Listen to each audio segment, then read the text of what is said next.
Hello, everybody. Can you just confirm that you can hear me?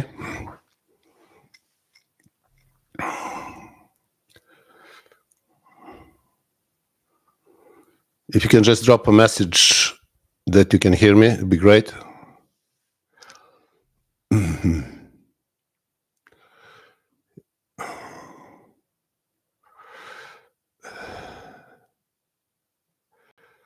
Great, thank you.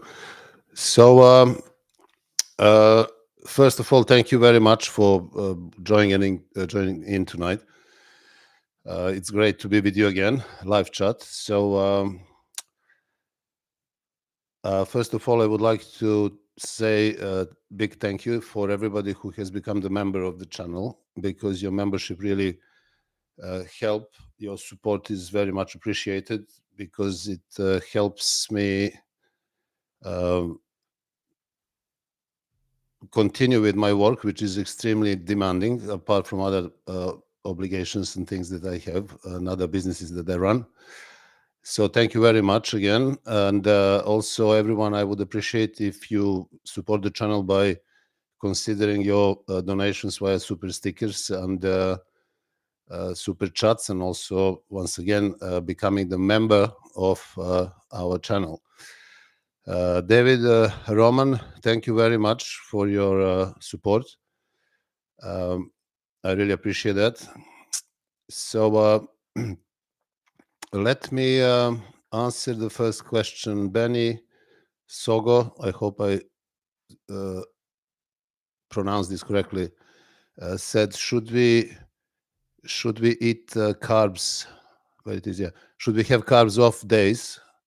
How many per week? And only eating carbs on the evening after training.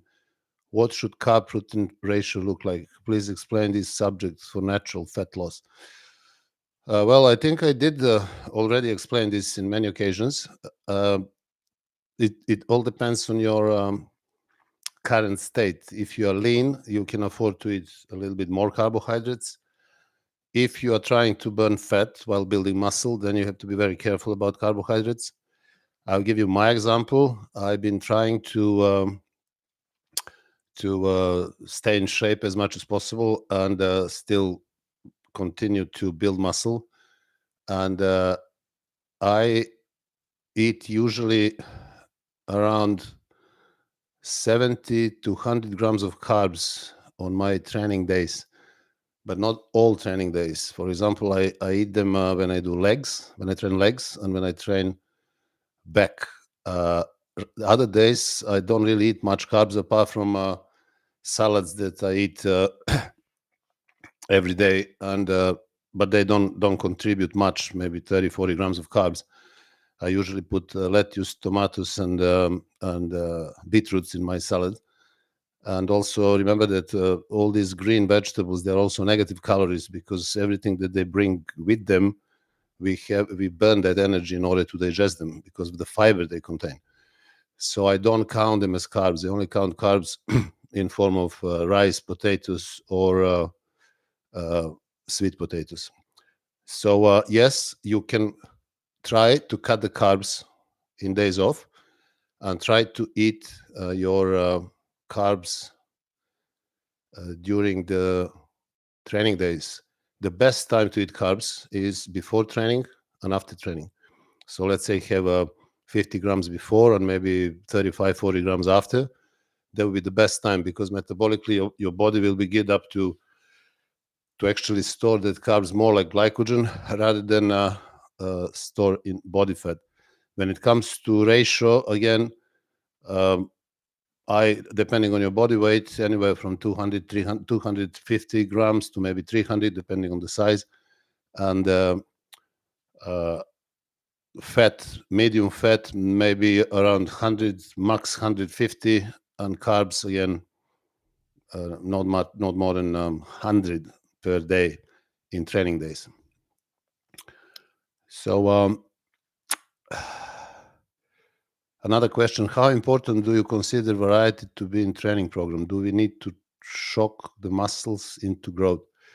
So if you think by variety, If you're talking about changing training program doesn't have to change really, because if your training program is well organized, if your training system is good, if the selection of exercises is good, and obviously I suggested it in my videos often, then you don't have to change anything. The change will be in improving your form constantly, because form is something that will always be improving. Nobody is doing perfect form. Everybody can do a little bit better. This is number one. The change is also in intensity. And if you remember, I don't consider intensity to be only heavy weights, because that heavy weights or light weights, this very arbitrary juggling with this peculiar complex, what is heavy and what is light. There is nothing like that. There is only right weight, a weight that will allow you to do X amount of reps per set and X amount of sets per training session. So there is no need to change your training program unless you feel that, for example, instead of barbell incline press, you want to experiment with hammer strength press or dumbbell incline press. Yes, you can do those variations depending on the day, depending on your motivation. But if everything is going fine, there is no need to change anything. Let me see what else is there.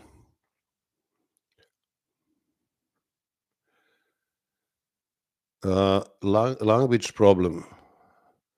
What does it mean to feel the contraction?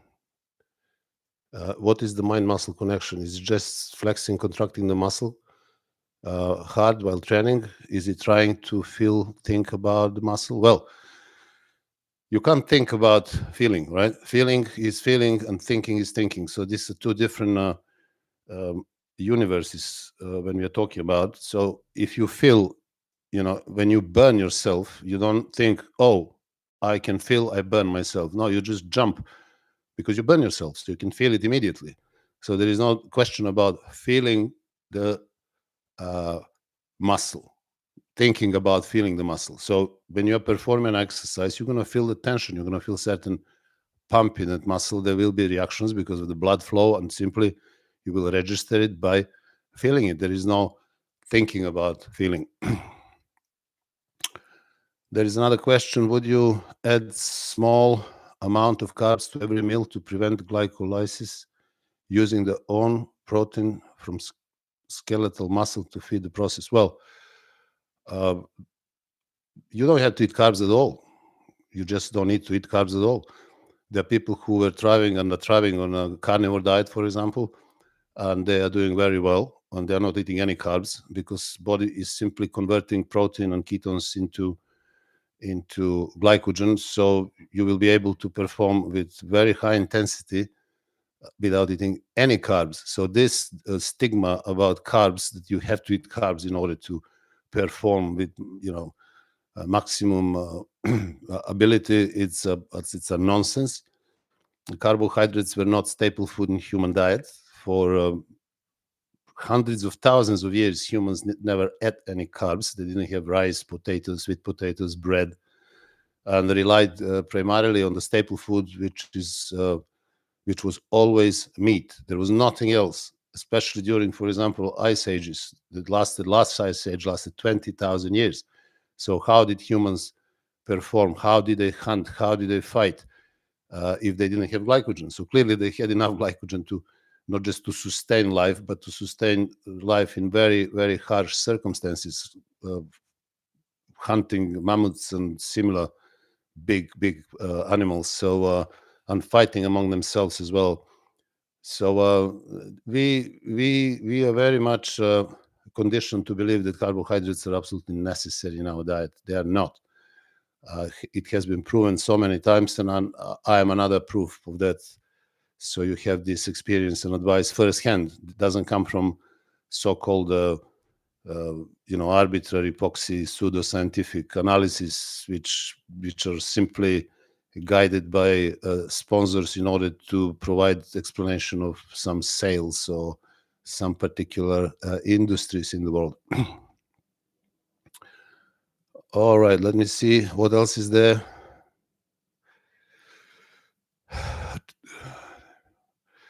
David Roman, once again, thank you very much for your help for your super sticker. And can I add in more sessions for smaller muscle group, calves, for example?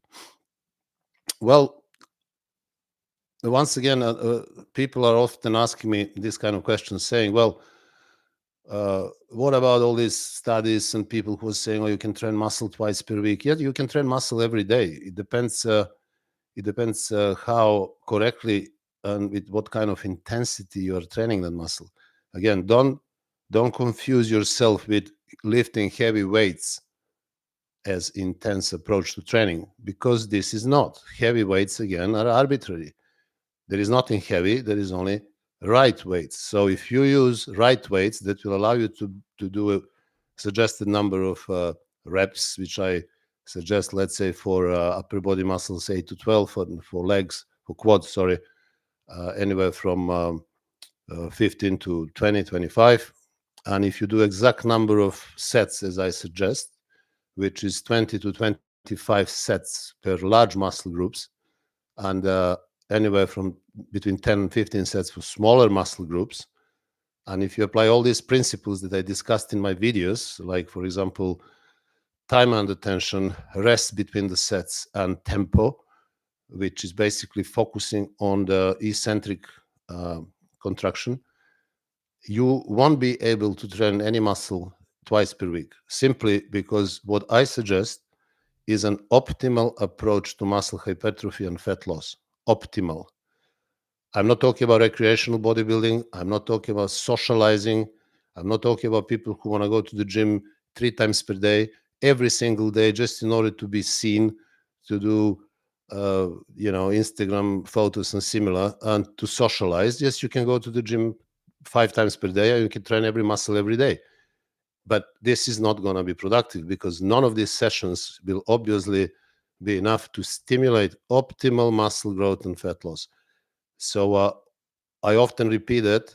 I'm all interested in optimal muscle growth. And when I give you advice, I'm not giving you some half-hearted, half-understood, never experienced advice. I'm giving you advice for optimal muscle growth and fat loss. So I'm giving you actually the best possible way to fully optimize muscle growth. So if you do your calves properly, you won't be able to train them twice per week. If you don't, you will be able to train them every day, because you will never cause enough muscle damage. So yeah, this is the answer to David Roman.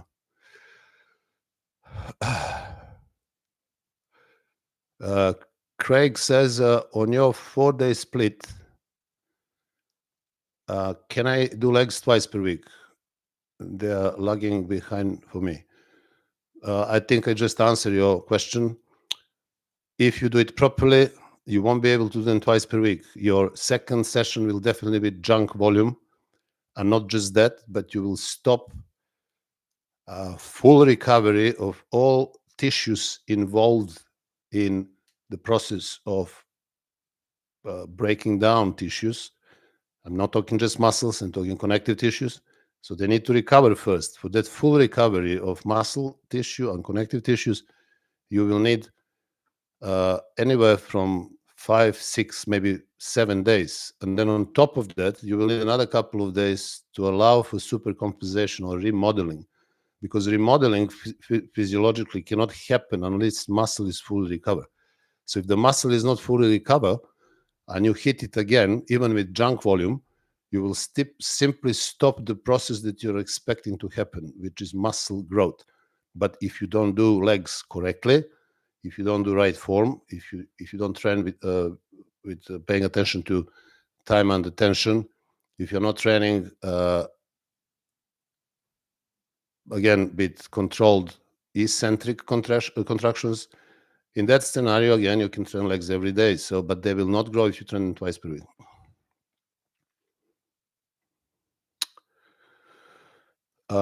Cass R. Hi, my question. Where it is? 1 second. My question is also about eating. I have recently been diagnosed with kidney problems, and the doctor told me to avoid excessive protein. I'm very confused now what to do.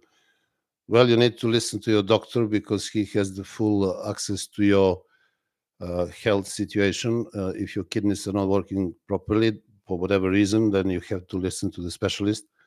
I don't have any insight into your condition, so I can't be giving you advice on this. If your kidneys are if kidneys are healthy, then protein is not a problem at all. But it may be a problem if your kidneys are damaged in any way.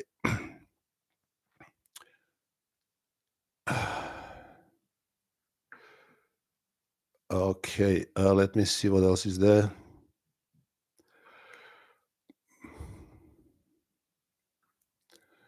When using a chest press machine, what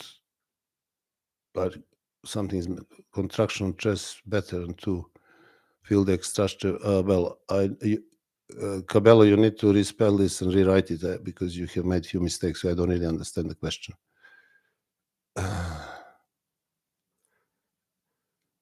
What else is there?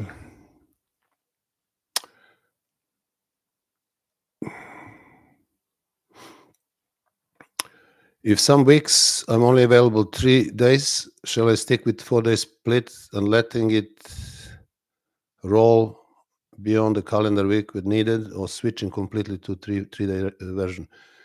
Well, if you can only train 3 days per week, then I think the best thing would be to train, for example, chest, shoulders, and triceps day 1, then take day off, then do legs, and then do back and biceps. It's not a perfect split, but it's probably the best that you can do doing 3 sessions a week.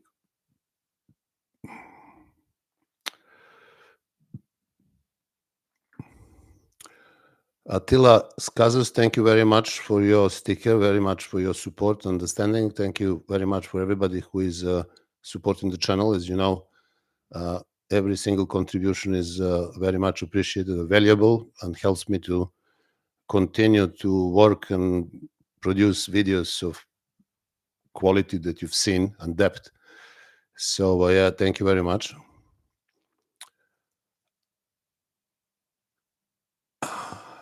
Another question. At times I will do a certain weight, 15 reps failure.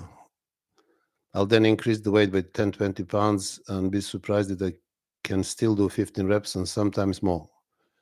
Can you explain this? But probably you're not doing to failure if you can increase the weight for this much weight and then do the same number of reps, then just increase, especially if you're talking about upper body muscles. So for upper body muscles, you should find a way that you can do near failure, possibly 1 set at the end of 4 or 5 sets, whatever is recommended, to failure. But then when that weight becomes light, you can start doing more reps. Clearly, you need to increase it a little bit, and that will drop the weights down.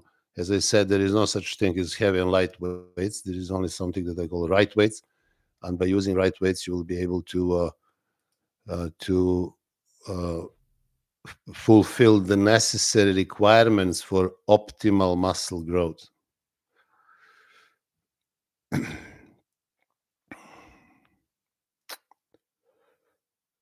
Would you suggest any deloads? I don't know what deloads are. Sorry, you need to be more specific about it.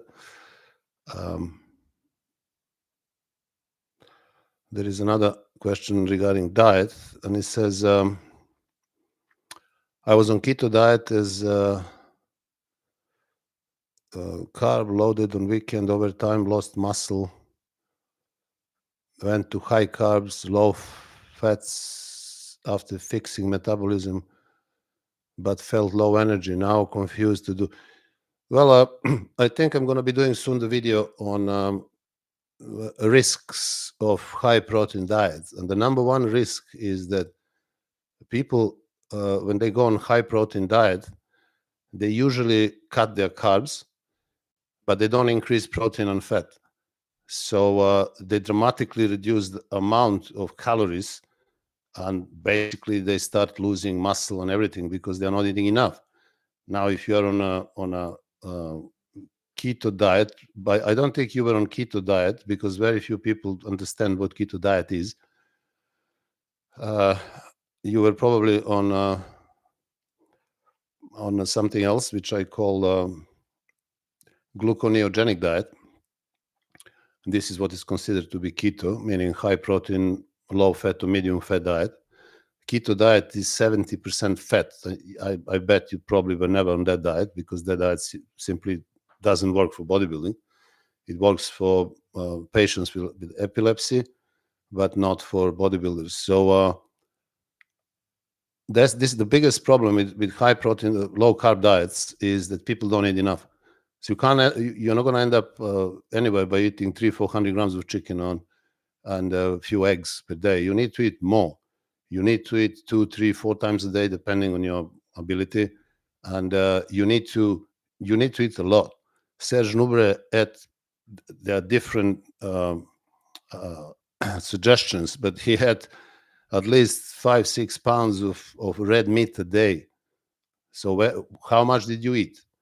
If you can eat 2-3 pounds of red meat a day and maybe add another 6-7 eggs, try that for a few weeks and then come back to me, and then we'll see what is going to happen. You're probably going to double all your results and feel full of energy. I had lots of clients who tried it. I did it myself, and this is absolutely phenomenal. There is nothing better than that. So it's just, the problem is when people go on low carb diet, they don't eat enough protein and enough fat.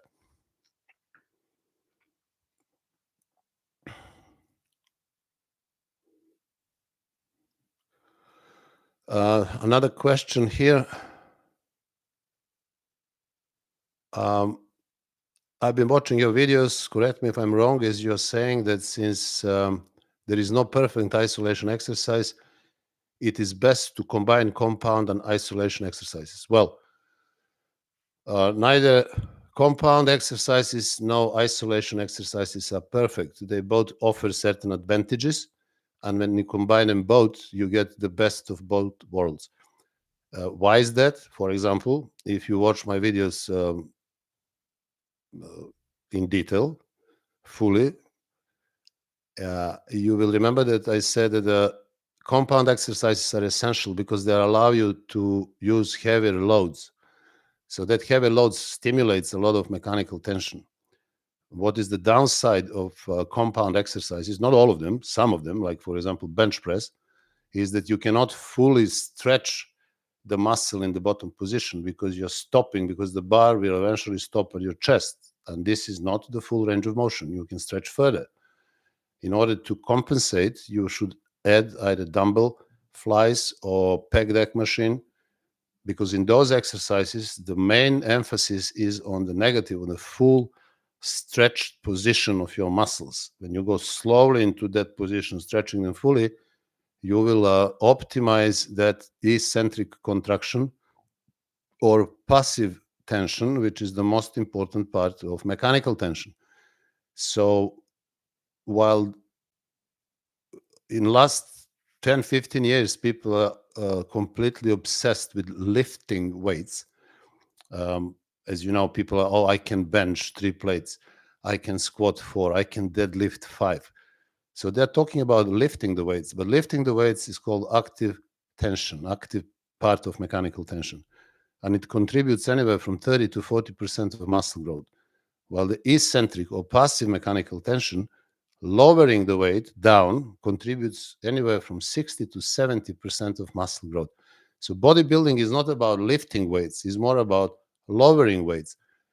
And this is the answer to your question. So if you put two together, compound, heavy load, you take the most out of the benefit of lifting heavy load in right number of reps and sets, and obviously perfect form, but you add isolating exercises in order to fully stretch the muscle. So you benefit from both of them. And this is why everybody was doing that since the beginning of bodybuilding. I mean, at least what I call beginning, which is anywhere from Larry Scott, Sergio Oliva in those days, late 60s, and then Arnold later.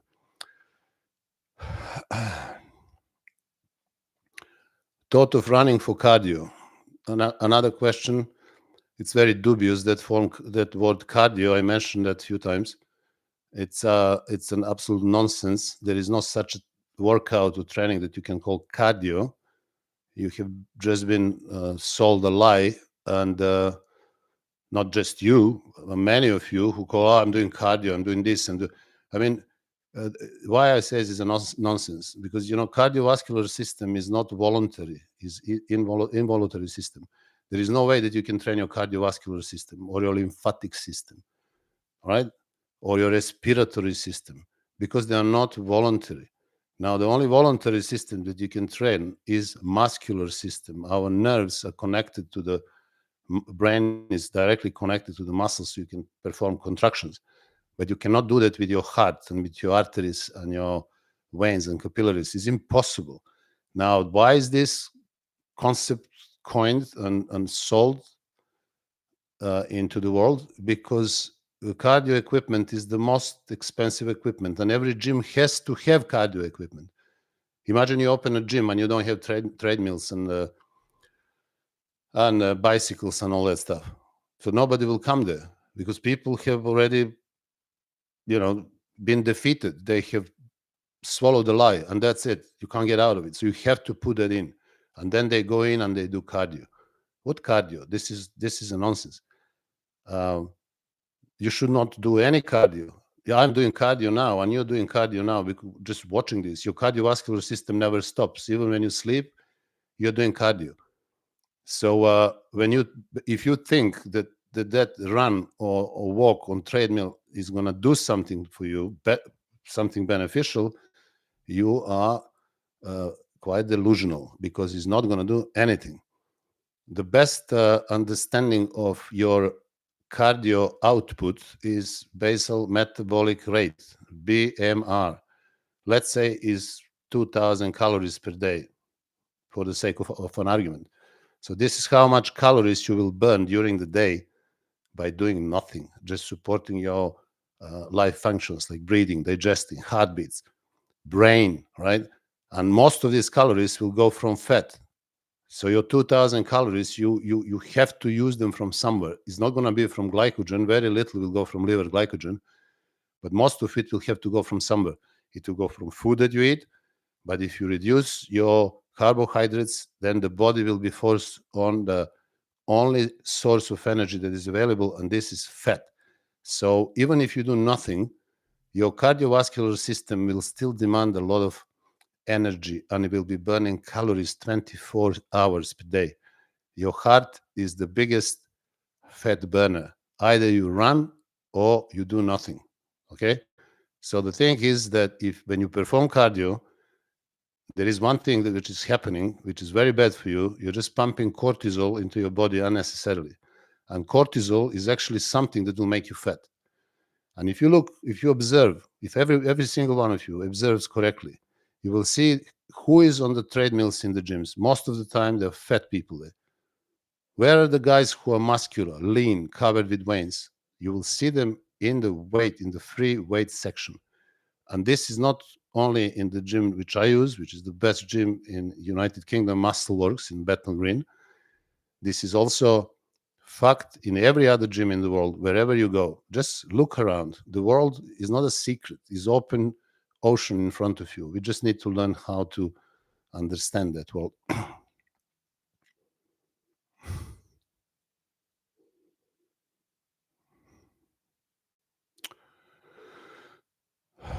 Okay, let me see what else is there.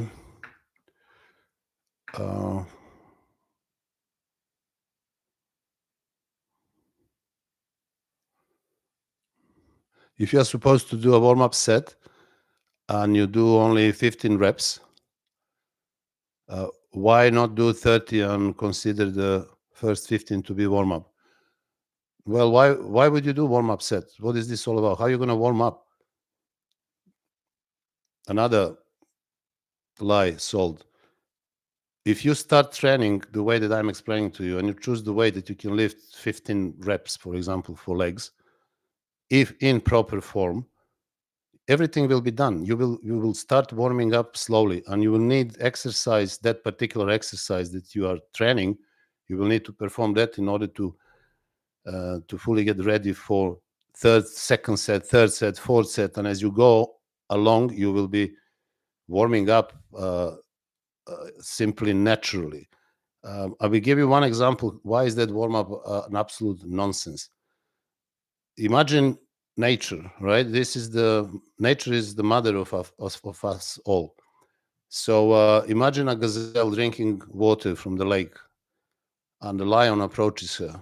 She sees the lion and she said, "Excuse me, because I have to sprint now, allow me 2 minutes to warm up and then I will sprint." You see, that doesn't happen. Gazelle will sprint immediately in a blink of an eye for life. Did you ever hear that gazelle or zebra or any animal who ran away for life got injured because it wasn't warmed up? That's all I have to say about warming up. So just do your sets correctly, choose the weight which is right, and perform in a manner that I have explained so many times. Do enough reps, and you will be fine. If you think that you need to warm up, do some simple movements. Let's say before chest, you can move your arms backwards and forwards, maybe a couple of minutes, just to psych yourself up. Also, when people go and do 10 minutes walk on treadmill, this is absolutely not, they're just psyching themselves up, which is a good thing. You can do that in many different ways, but when it comes to warm up, unless you start doing it, nothing is going to help you.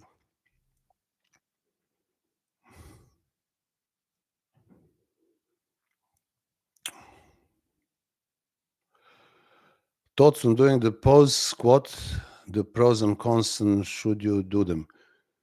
Well, I never did pose squats. If you do it correctly, if you go slowly down and slowly up, you're just going to be doing everything which is necessary for optimal muscle growth. All these different systems, they popped out here and there just in order to attract other people, more people to view videos and just invent some subjects out of the blue. I never seen anybody doing that. Nobody ever. And I trained with most of the top bodybuilders that you know. So nobody ever did that. So don't bother about that. This is just absolutely not necessary. Training 5 days per split, is it okay to involve HIIT once or twice per week? On my rest day, I feel like HIIT may help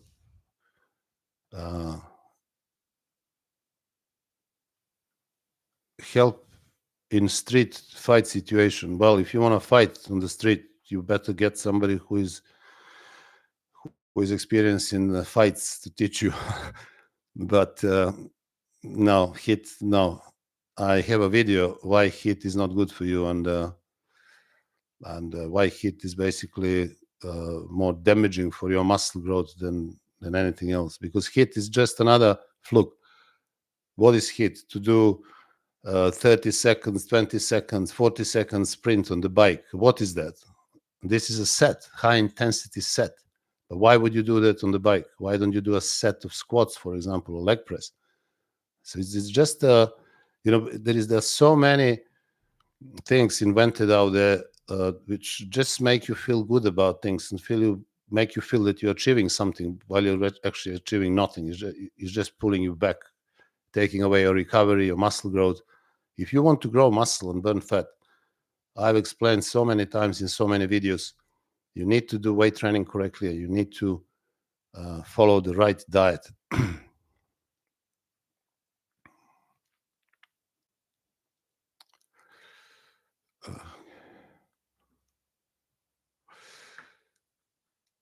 B, thank you very much for your super chat.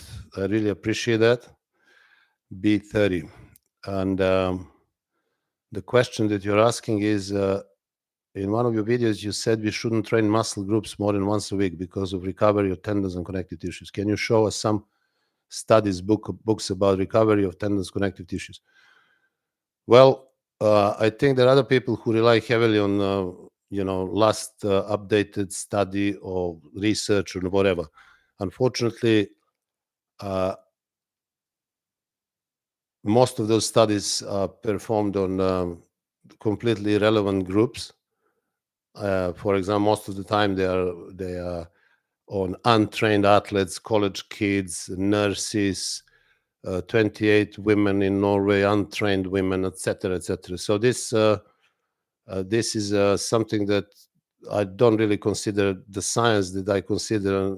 I have many libraries full of scientific books. They not this is different science. This thing about recovery comes from the biggest scientific experiment in bodybuilding, which started in 70s and lasts until now, so over 60 years. So this is what people have done in the past, and this is what people are doing now, especially professional bodybuilders, people who are making their living out of bodybuilding. So if professional bodybuilder is taking 7 days to recover muscle and connective tissue of every single muscle group, then you should consider it as a serious truth, because they wouldn't do anything wrong. They make their living out of bodybuilding.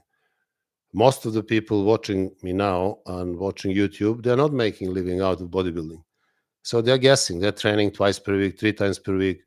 They're trying to find some studies from arbitrary pseudo-scientific researches or whatever they are. They're always manipulated and they're biased because somebody's paying for them. And obviously they need to prove certain things. There are studies, for example, I study on, I'll give you one example. Studies completed on olive oil. When the researcher went to Mediterranean and tried to decipher the secret of long and healthy life of people in Mediterranean countries. And there were many reasons why people are living longer there. But he realized that actually in some islands that he visited, people were using olive oil. I think, I'm not 100% positive, but I think that he visited around 23 different islands, and where people live long, and only in 6 of them people used olive oil. Now he found an amazing opportunity to expose these 6 islands and promote it as a scientific research and analysis, and then start selling olive oil in America. So olive oil is not going to make you live longer, as people don't live longer anyway if they're taking olive oil or any other oils. But it's the combination of factors that actually makes people live longer in certain communities than others. People also lived very long in the past, and they didn't even have olive oil. So I'm just giving an example how arbitrary experiments, so-called scientific researches, can be.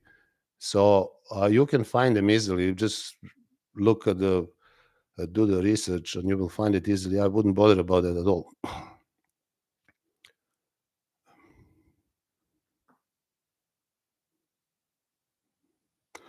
Again, another question about professional bodybuilders who use steroids, and that helps them to train with high intensity and higher set, but us naturals can't train high volume with high intensity with good form. I mean, who said that you cannot train as a natural, high intensity, high volume?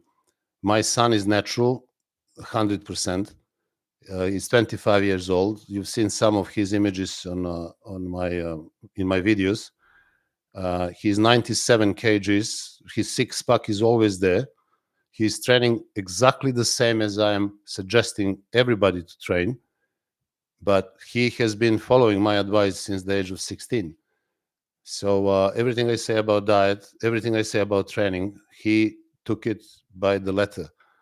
And people don't believe him. Everywhere he goes, in every gym he goes, they think he's taking steroids.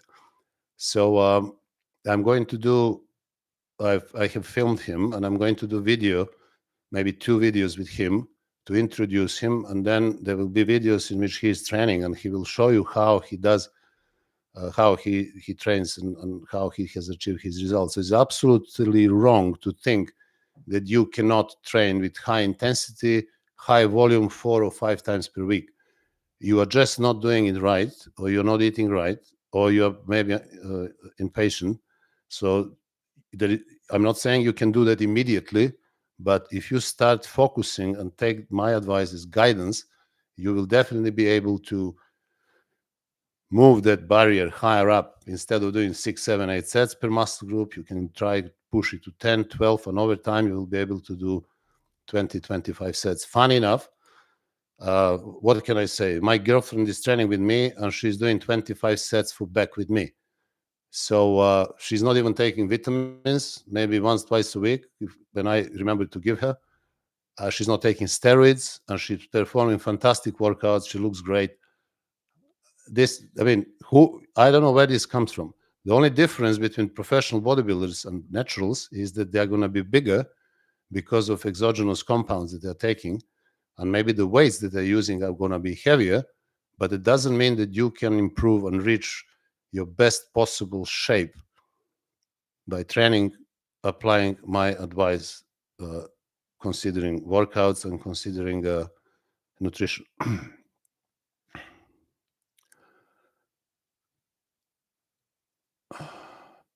What about your beginners ebook program? First 1 to 3 months, full body 3 times per week. Can you explain that, please?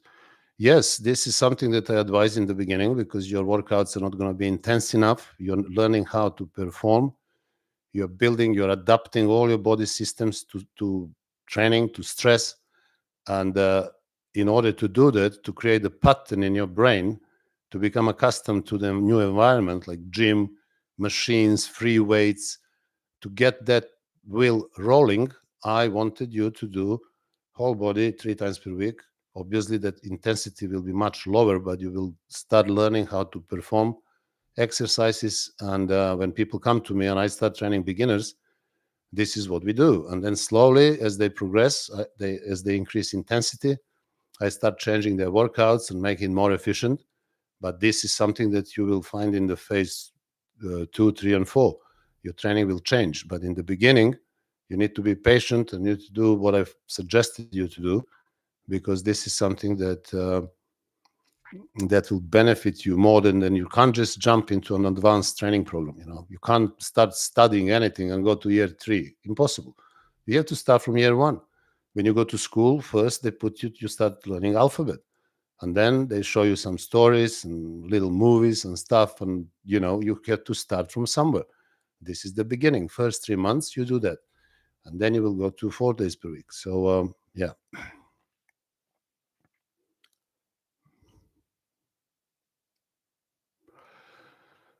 Would you consider making a video on the possibility of eliminating remaining wrinkly, loose skin, lower abs, etc., after significant fat loss, getting very lean and getting more muscular?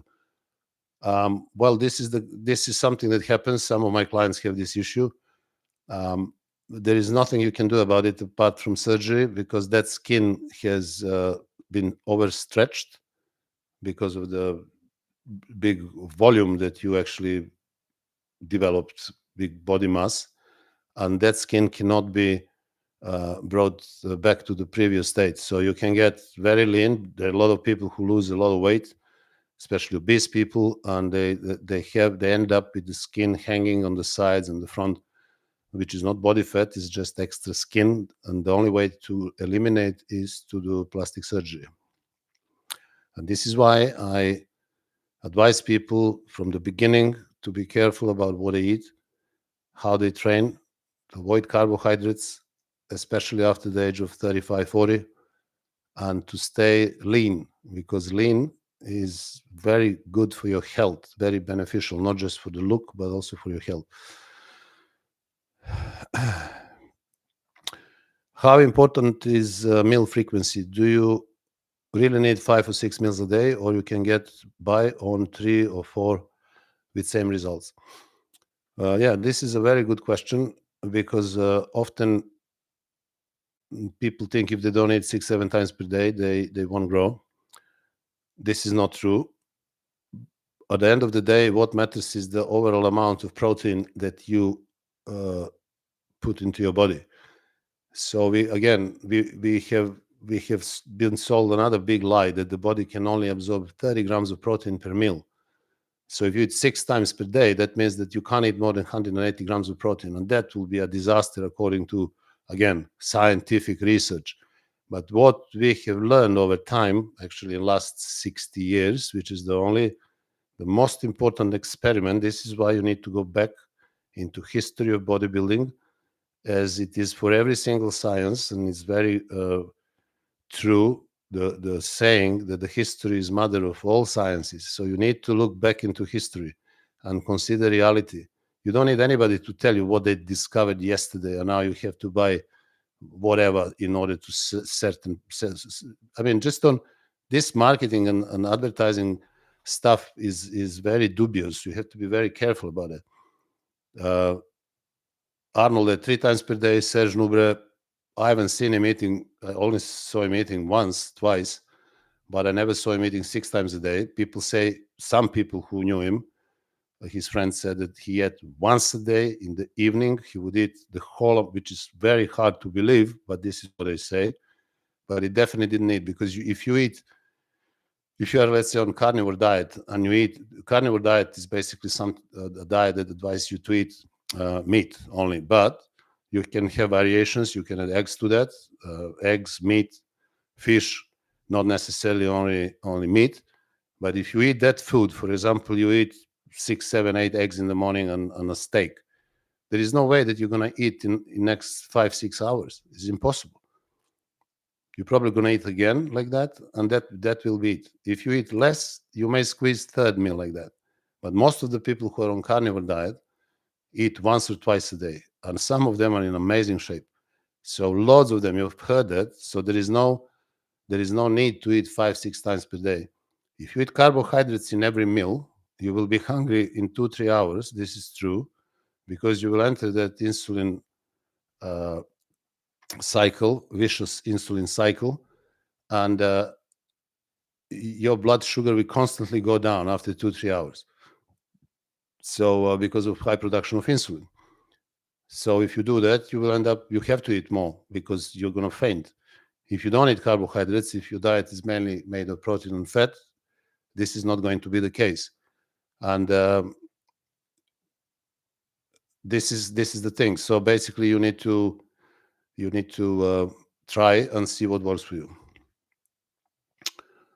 97 kg natural bodybuilder with a 6-pack is not normal. Well, this is what you say. I live with somebody like that all my life. So you will have him on my videos soon. So yeah, this is nothing unusual. I will tell you that I personally, I was 25, his age. I wasn't in his shape because I didn't eat correctly in those days. But I was able to bench, I think, about 140 kgs for 6, 7 times. And there are not many people on steroids who can do that now. And I'm not the only one. There are a lot of other people who also did it. So yeah, I mean, thank you for the compliment.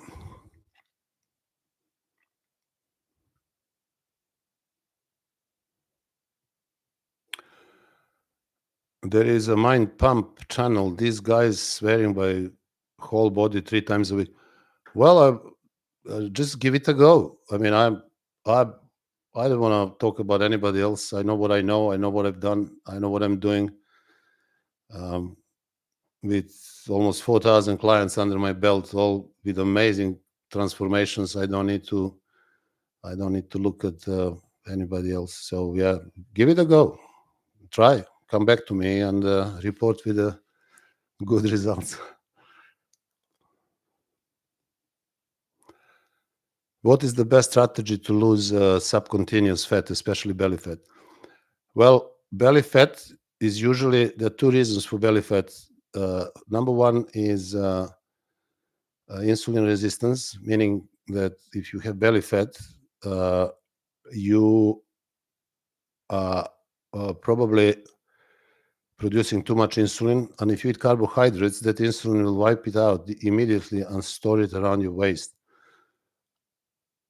The best strategy for that is, if this is the case, which you need to find out, the best strategy is to cut your carbohydrates and increase your insulin sensitivity by doing that. Therefore, your body will be much more sensitive to insulin, so muscle cells will need much less insulin in order to function properly. So the body will slowly start to produce less and less. And when you cut carbohydrates, you will start burning body fat as well. And this is the only way physiologically to burn body fat. Nothing else is going to help you.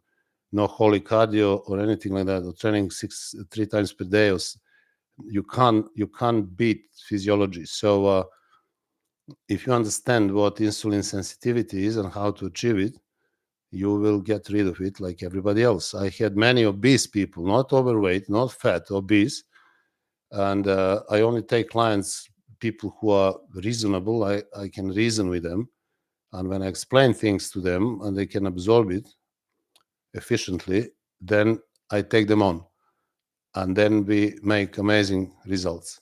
And some of the best clients that I have now, one of them competed today in a big show in UK and won third place, which is amazing.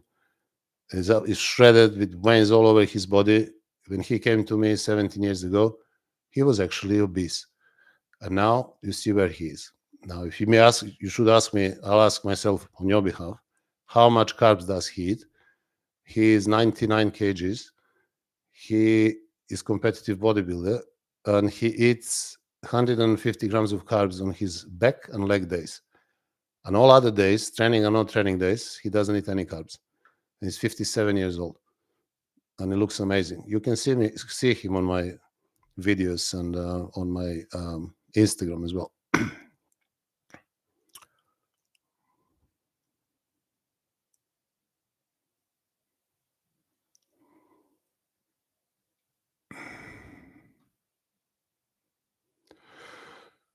Let me see what else is there.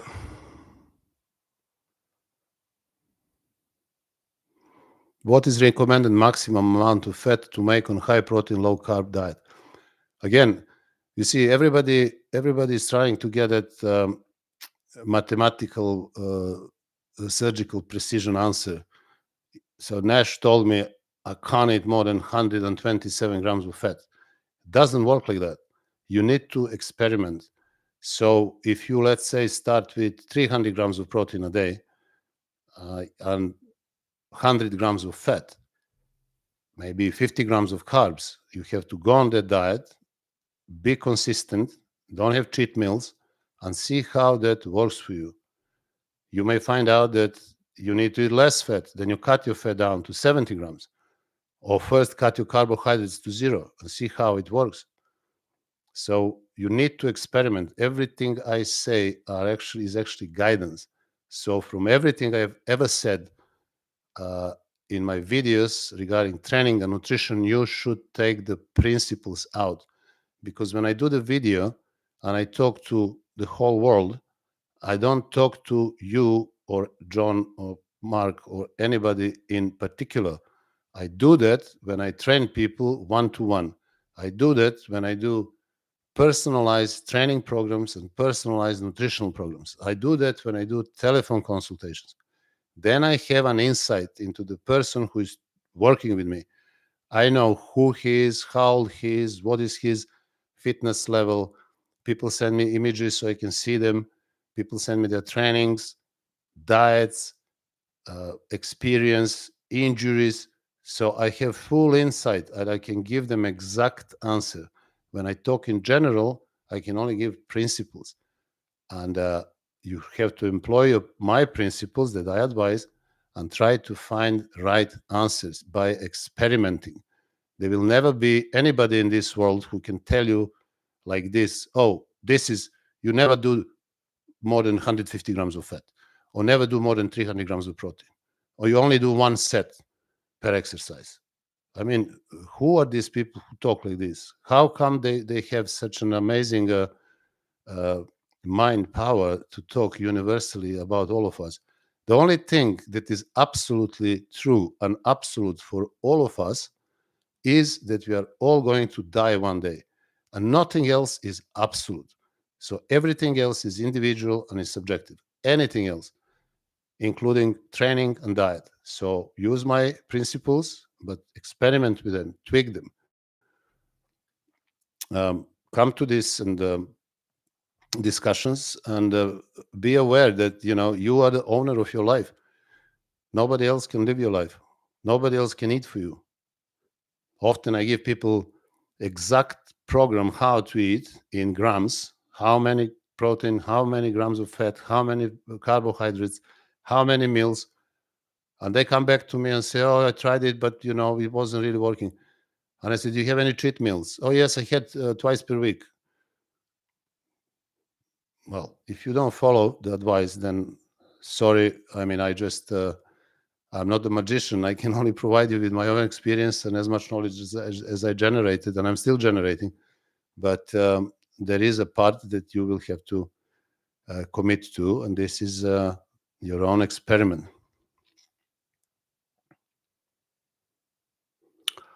Training after heart attack. Well, you have to consult your specialist on that issue. And I think that training should be okay, but you need an expert for that. And they need to advise you on intensity, on number of training per week, if they know. But I don't think that it should be a problem. The diet is also very important, so you need to get information from somebody who is acquainted to healthy eating, and because they have your status, the insight into your condition properly. What is your thought on creatine? Well, I never been a big fan of creatine. I don't think there's anything special about creatine. And I think that the only people who can benefit from creatine are probably vegans and maybe some vegetarians. But if you eat meat, if you eat fish, if you eat chicken, you are full of creatine. So also, I'm not big believer in supplements. Most of them are not, just waste of time. There are few that work. And you have the video of that I talk about 3 main supplements, which are really good and really important. But everything else is just money-making story.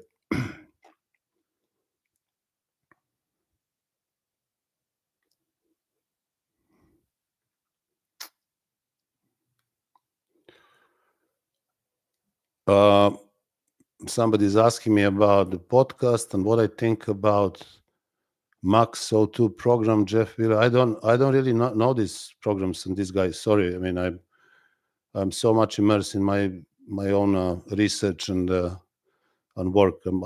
There's so many out there talking whatever. I don't know. Sorry.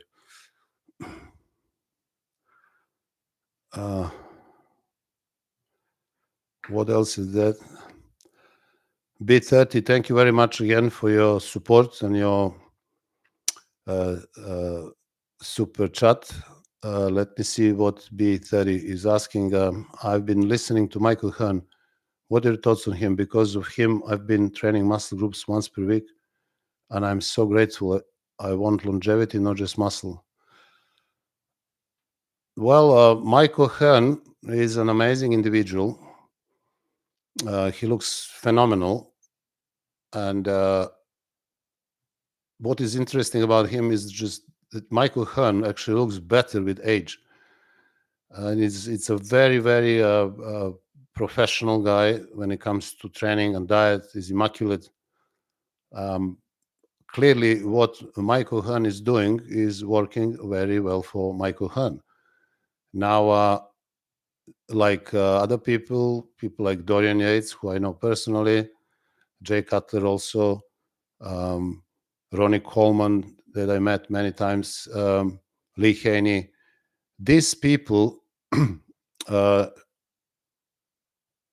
should have said that what they have done worked very well for them.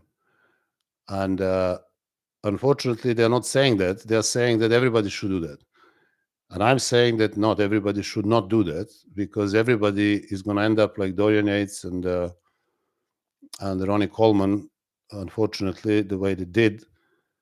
But I think the best way of saying would be, this is what worked for me, and you should try and see. It may also work for you, may not. So what I'm trying to do on my channel is to give you my own experience and experience of others that I knew in the world of professional bodybuilding, and also, more importantly, my experience with almost 4,000 clients that I've seen in the last 40 plus years. And that those principles that I have applied to myself, to my son, and thousands of clients are clearly working for all of them. I cannot say that they will work for 8 billion people, but I think they will work for majority of people. There are always exceptions. There are always people who will benefit differently with different training method. I never deny that, but also people have to be really careful when it comes to their health and the injuries. You see what is happening in the world of bodybuilding now in last 10 years. People are getting badly injured. People are getting they're dying. And if you want to listen to their advice, then great. I mean, I wish you the best of luck. But as you ask, if you want longevity, then you have to focus on everything I just explained in my videos, because my training advice and principles that I'm offering are number one priority for me is your safety. Because if you get injured, you're going to get out of the gym. You won't be able to do, you get your shoulder injured, you won't be able to do upper body. So everything that you heard out there, people promote some super high intensity training systems, super force reps and negatives and all kind of fantastic training systems. Yeah, give it a go and you will see what is going to happen. I've seen it many times. So it's very risky. You need to always weigh in the benefits and the risks. So you want to choose benefits, you don't want to choose risks. So when I provide advice, my priority is always that I give you absolutely safe advice that you, otherwise how are you going to continue? When you talk about longevity, you're talking about the time. So how are you going to be training 10, 15, 20 years? I've been training 46 years now, and I don't have any injuries. I never torn any muscle.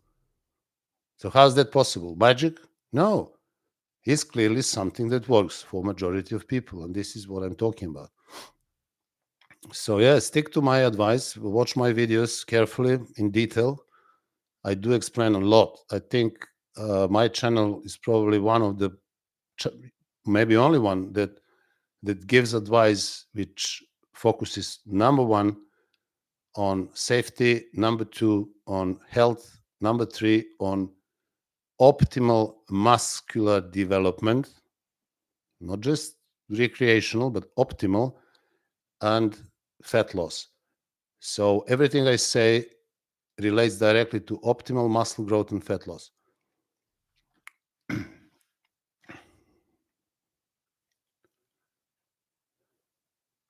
Antonio Morera, thank you very much for your comment. Yes, I appreciate that.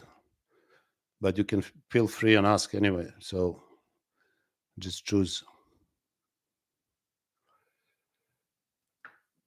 Rob, what other carbohydrates you like in moderation beside yam, sweet potatoes, fruits, and vegetables? Is oatmeal and rice okay?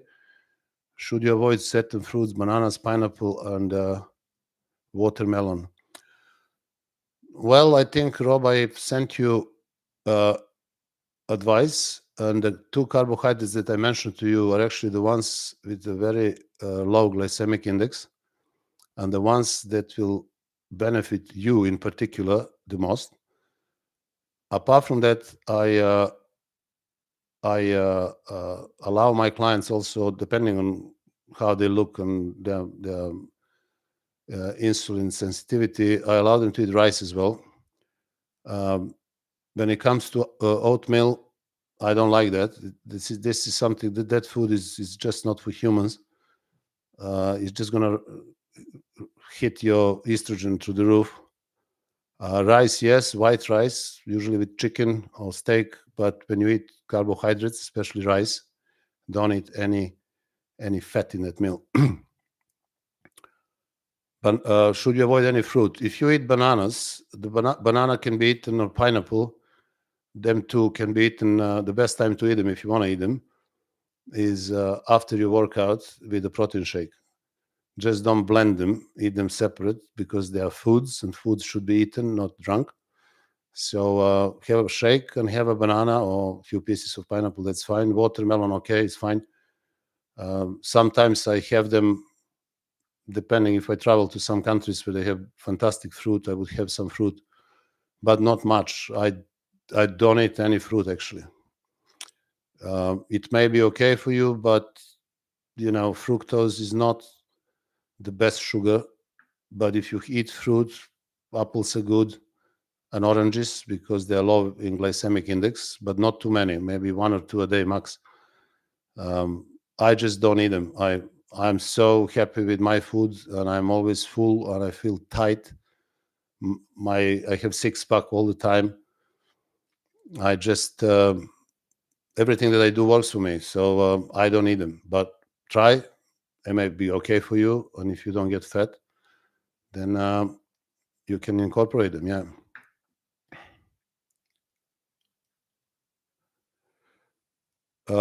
Where can I take advantage of legendary subscription?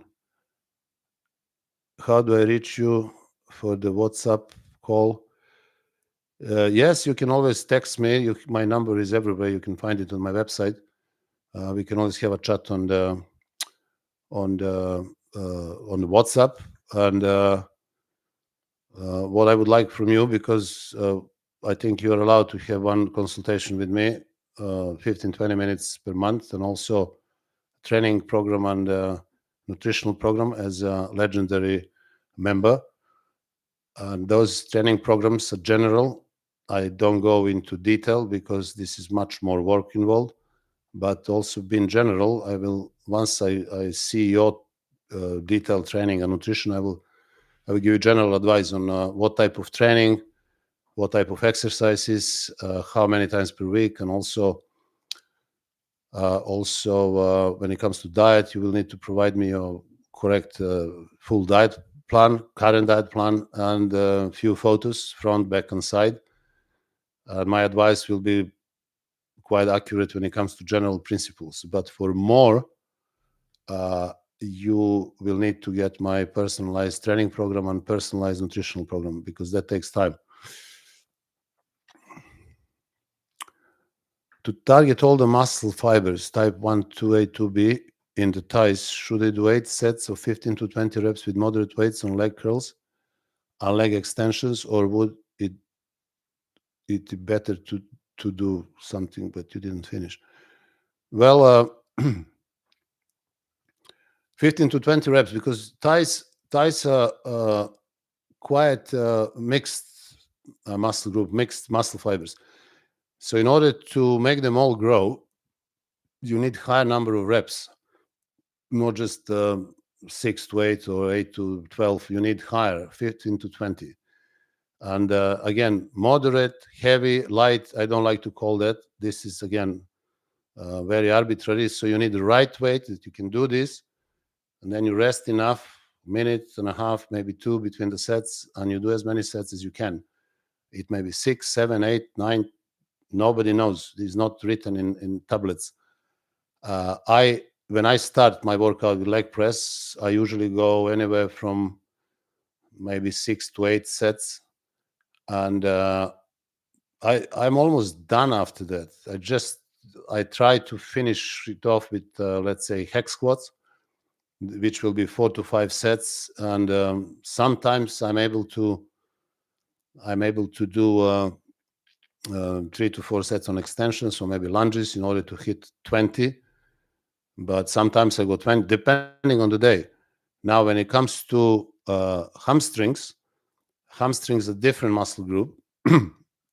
They're made of 3 major muscles: biceps femoris, semitendinosus, and semimembranosus.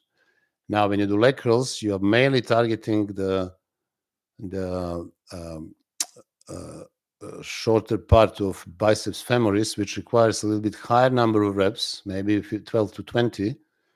But to target most of your muscle fibers in the hamstrings, you should be doing stiff leg deadlift. And that exercise should be performed in anywhere from 8 to 12 reps, because those muscle fibers are mainly type 2 muscle fibers. So a bit higher reps for leg curls, and then 8 to 12 on maybe 4 to 5 sets of stiff leg deadlift. That stiff leg deadlift is a quite complicated exercise, and you will know how to do it properly. It's not a deadlift. You're not lifting the weights from the floor. You're not trying to lift as much as possible. You're trying to stretch as much as possible under resistance. So again, the weight will be arbitrary. You can do it with dumbbells. You can do it with a barbell, but you will need to find out exact weight that you can move in required form and pace, 8 to 12 reps, anywhere from 4 to 5 sets.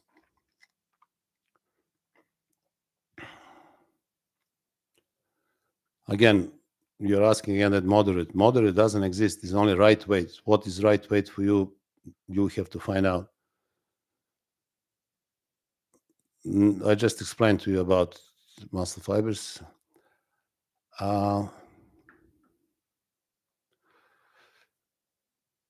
Benny Sogo, thank you. Yeah, thank you very much. Yeah, feel free, reach anytime you want.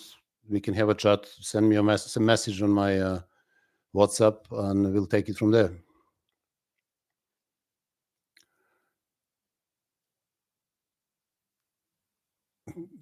Yeah, thank you very much. We are sovereign for your comment. Very kind comment.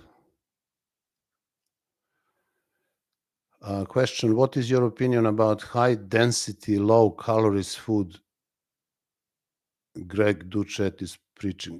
I don't know what he's preaching, and I don't know what is low density, high density, low calories food.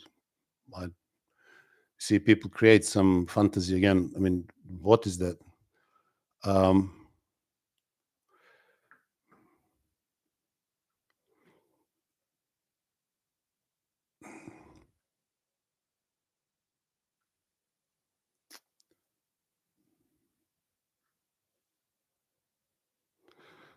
So any suggestions regarding muscle symmetry?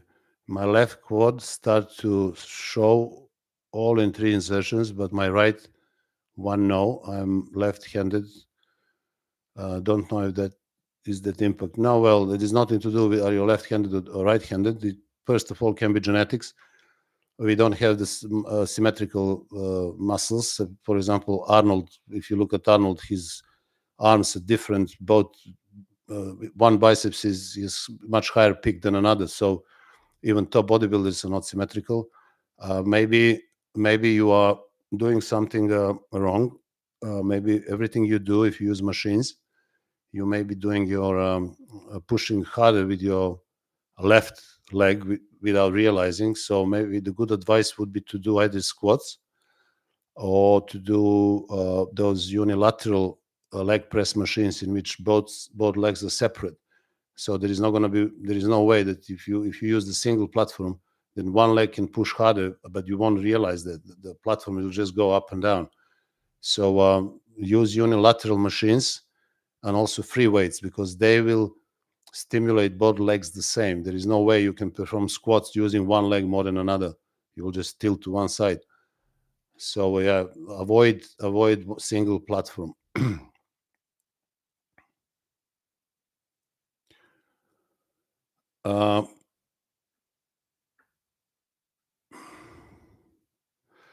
Again, B30, thank you very much again for your super chat. I really appreciate that. Your contributions are very much appreciated, as they support the channel and help me perform better and give you more. A question that you have asked is, so-called science-based YouTubers say that anything about 12 reps per session per muscle group is junk volume. Bodybuilders from the past did more than that and look better than modern bodybuilders. Well, I think you have just answered the question yourself. You see, we live in the modern in the world, which is very shallow. We live with our phones. We use ChatGPT to tell us everything that we need. We go to the foreign countries, and then we have apps. So we think less and less and less. And if you want to attract people, you need to offer them things that will sound absolute, scientifically, technologically perfect. When it comes to human body, human mind, not to mention human soul, there is nothing absolute about it.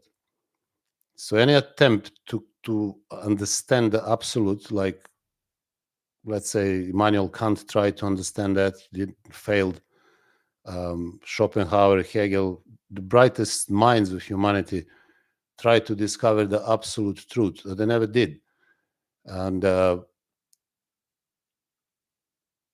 you see, when we juggle with these numbers, about 12 sets per session, I would ask them, well, why not 13 sets per session? Why not 14? Why not 9? Why is this number 12 so important? And this is the digital mind. This is when you start thinking in numbers. This is when your mind starts functioning in a way of, when your mind becomes controlled, right? You're not controlling anything. You are controlled. And you start thinking as the machine wants you to think. So when you start juggling with numbers, oh, it's 12, 10 commandments. Whoever wrote the Bible, why there are not 9 commandments or 62 commandments? You can see how arbitrary all this man-made stuff is. So I wouldn't pay any attention to that. I just explained what 20 or 25 sets is and why they're so important in my videos. And why not going all out to failure is much more productive than going to failure. And why going to failure will make every other set junk volume. I explained that in details. So I don't know what these guys are trying to do. They come up with some research. They are researching internet every day, trying to find what is the latest research. Oh, somebody in Japan discovered that if you eat this is going to happen. I mean, a lot of nonsense, right? So I would not pay any attention to it. So why do you think Sergio Oliva did 25, 30 sets per muscle? Why Arnold did 25? Why Serge Nubret did 40? Why all these people did it? Are they crazy? I know people are saying to me recently, oh, Serge Nubret was an idiot. He was doing 40 sets. He didn't have to do it. I mean, how can Serge Nubret be an idiot? There is only one Serge Nubret in the world. It will never be another one. We are talking about an extraordinary human specimen.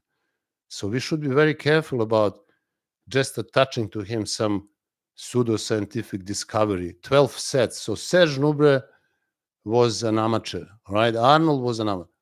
Sergio Oliva was an amateur. Larry Scott, everybody was an amateur. They didn't know anything. And look how they looked. Who is going to look like Sergio Oliva? Look, his son now, the same genetics. He looks like a mouse next to his, compared to his father. With all these growth hormones and insulins and all kind of peptides and other hormonal suppressors and stuff. No, Sergio Oliva was doing something right. Serge Nubret was doing some. Arnold, they were all doing something right. Now, when I'm digging back into history of bodybuilding, I'm trying to find what all these greats had in common, and this is how you try to build principles. They all had in common high number of sets, high number of reps, high protein, low carb, all of them. So, and not just them. There are other people. Ronnie Coleman trained like that. Jay Cutler trained like that. Jay looks amazing. Jay is still looking phenomenal. Always been volume trainer. He had size like beyond recognition, like non-human size. Now, how did he do that? So how many people we know that they've done 12 sets or 10 sets? We know one who said that only 1 set per exercise, Dorian Yates, but he's never won. There were always 4 or 5 sets per exercise. Put that times 5, this is 25. So you do 25 sets and you say 1 set per exercise. Only one method, apparently. Fine, but you've done 25. So all the others were actually exactly what I was talking about. Near failure. Maybe one was to failure. Fine. But this is not 4 or 5 sets per muscle group. This is 25 sets per muscle group. So even Dorian was doing it. Even Mike Menzer, who was lying to the whole world about heavy duty because this was his selling point, he was training the same as everybody else. People who trained with him openly said, people like Tom Platz, Casey Viato, who else was with them? Boyer Coe, Johnny Little, his biographer and friend. They all said that Mike Mentzer, at his best in 78, when he won in Acapulco, Mr. Universe, he looked amazing. He was doing 25 sets per exercise, like everybody else, per muscle group.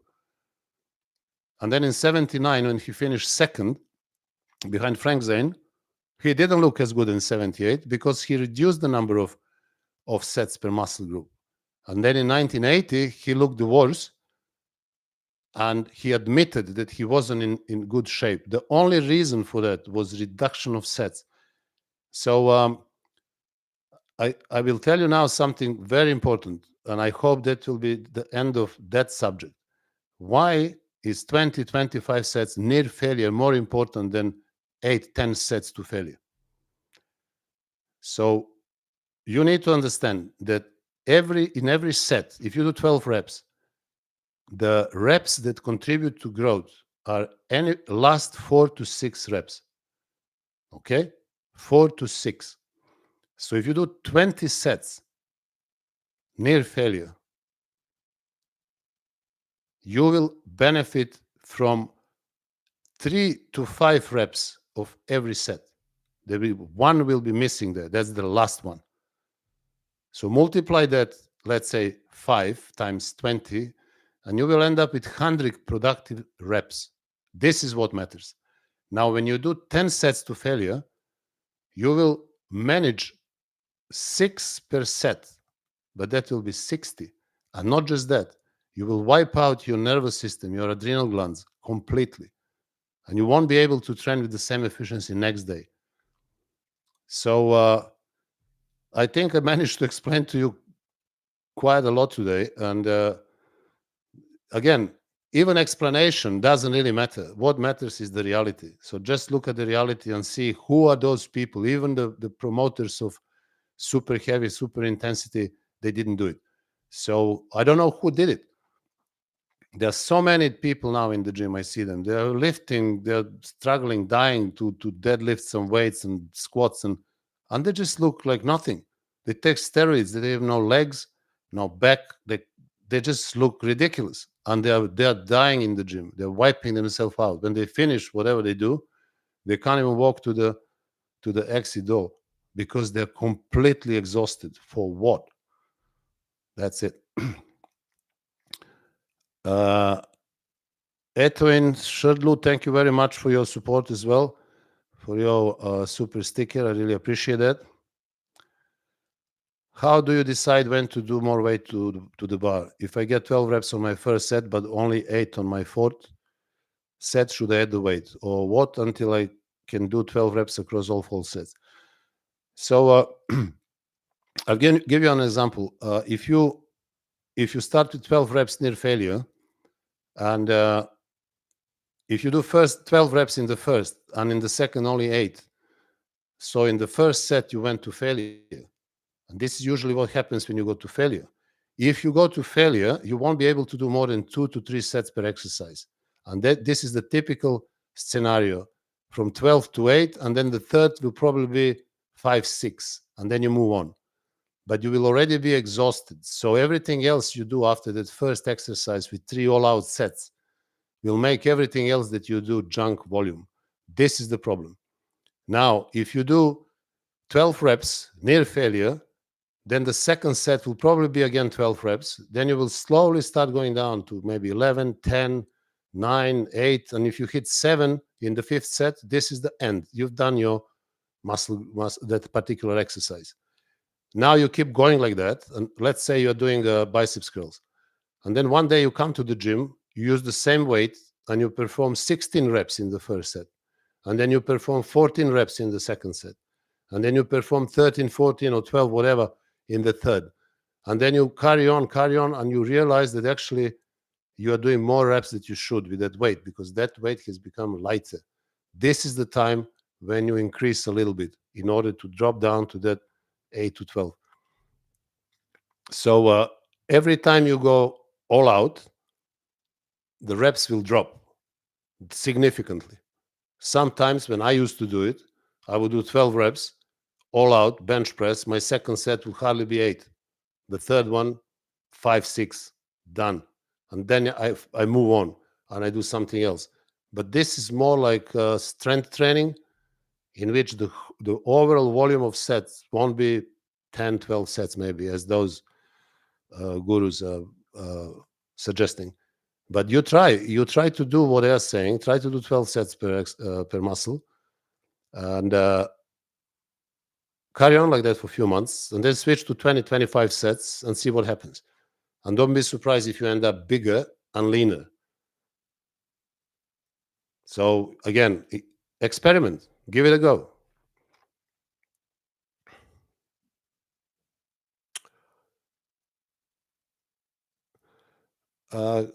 Am I doing something wrong? I want to train like Serge, but that Serge high volume, but I have to reduce the weight a lot. Well, let me remind you my story. When I went to Paris, I was, I think I was 21 then, and I was benching 120, 30 kgs for 6 reps. And I was so proud of myself. And I went there, I saw Serge Nobre, and I went to see him training chest, for example, but waiting there for him. He arrived. He was doing chest with 80 kgs. And I thought he's warming up, and he's going to go up in weight. But he didn't warm up. He kept doing it, and he completed 40 sets with 80 kgs. I mean, you needed to see, one needs to see that in front of you, how the man looked pumped after 40 sets of bench press with 80 kgs. So people say, oh, he was using light weights. Well, I wouldn't say that. I think he was using right weights for what was he doing, because the final product was impeccable without comparison. Not even then, for all times. I tried to do the same. So because my ego was so big in those days, I tried with 80. I managed to do 12 reps, and then I do 12 again, and then I did 7, 8 reps in the third, and in the fourth I ended up doing 3 reps. And I ended up cramping, because never ever in my life I have done so many reps in 4 sets. So next time when I came to do chest, I brought down the weight to 60. And the same thing happened. I ended up doing 4 or 5 sets, and I was gone. I couldn't do anything else after that. No incline, no decline, nothing. So I was completely disappointed and shocked. How can I be wrong? How can my ego be wrong? And then you have a reality next to you, as I'm talking tonight about it, and you ignore reality simply because it doesn't fit into your uh, thought system. Doesn't fit with your ego, and you're ignoring it and thinking he's doing something wrong, but he's not doing anything wrong. I'm doing wrong. So it took time for me to adjust, to swallow my pride, and to learn how to leave the ego outside the gym and start using the mirror. And when I started changing, I realized that actually the man was right. And that forced me to go back again next year and spend another month with him, training there, learning, looking other people, talking, discussing, and making sure that I'm doing everything right. So basically, you don't have to do 40 sets. I'm not doing 40 sets. I'm doing 20, 25 sets max nowadays. And this is what I've done for most of my bodybuilding career. So you don't need to do 40 sets. Increase your number of sets. If you're doing 4 or 5 sets bench press, try to do 7, 8, then move on, do different exercise, try to collect 16, 17, 18 sets, and then keep pushing, keep pushing. Start building it up. One day you're going to hit 20, 25. And when you do that, you're going to be very different. But don't expect that to happen overnight, because you're going to end up training with an empty bar in order to do 40 sets. This just doesn't make sense. So take your time. Patience is important, and make sure that you eat right as well.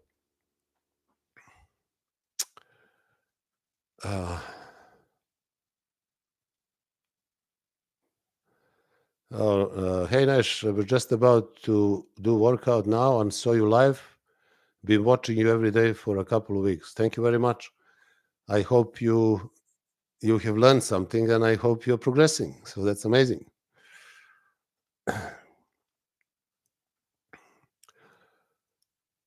All right. What else is there?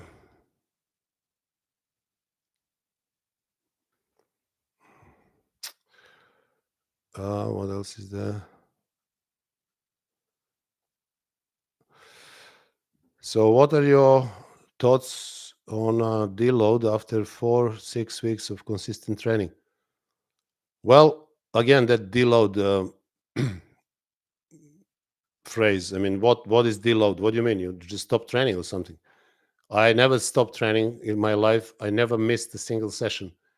Uh, what can I say? The only time I wasn't training was when I had COVID a few years ago, and I ended up in hospital for 10 days, and I didn't train then. And apart from that, I can't remember that I've missed a training session. Four or most of the time, 5 times per week. I never did a deload. Why? What is deload? If you eat properly and you train properly, you will be recovering and you will be eager to go and do your session as soon as you can, because every single one of you should actually be willing, motivated to go to the gym. I couldn't wait to jump into the gym and do my session. That means that you are recovering fully. That means that you're happy, that your body is happy, that your mind is settled. That means that you're doing everything right. If you are tired, if you think about should I train, should I not, maybe I should deload. Mike Menzer said, "Oh, take 1 week off every 3 months." Why? Why? Because you slaughtered your tendons and joints and connect and ligaments. Yes, yes. Then you have to take maybe a few months off. But if you do things right, you don't take deload from sleeping. You sleep every night. You don't take deload from eating. You do that every day. Your heart never takes deload. So why would you take deload in training? Doesn't make sense unless you're doing something wrong and you're burning the candle from both sides. And then I don't have an answer for you. What then? You know, whatever, whatever you have put yourself into, deload for a week, 2, 10. I don't have that answer, but I don't think it's necessary at all.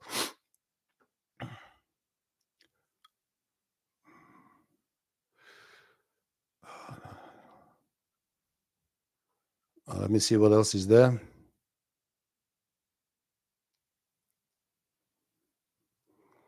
Yeah, there are questions that I have answered. Sorry, I should not be repeating the same questions again about how many days per week should I train. You are very more than welcome, everybody who is saying thank you for everything.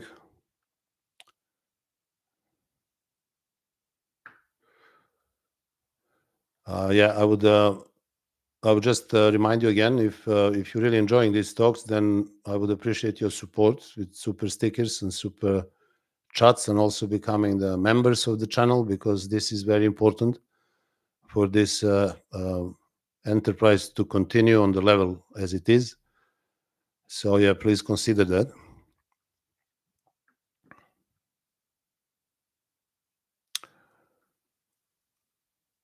Deload is again something about the deload. I don't know about that.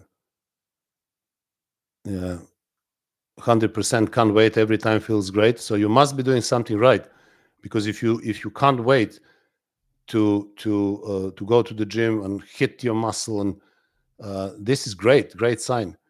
I don't understand people now. Even some of my clients, before they come to see me, they sit down and they open the phone, and they're probably on Instagram or somewhere staring at the phone, instead of focusing on training, burning to jump into the session. They're just completely relaxed into that virtual world of nothing, of fantasy and waste of time.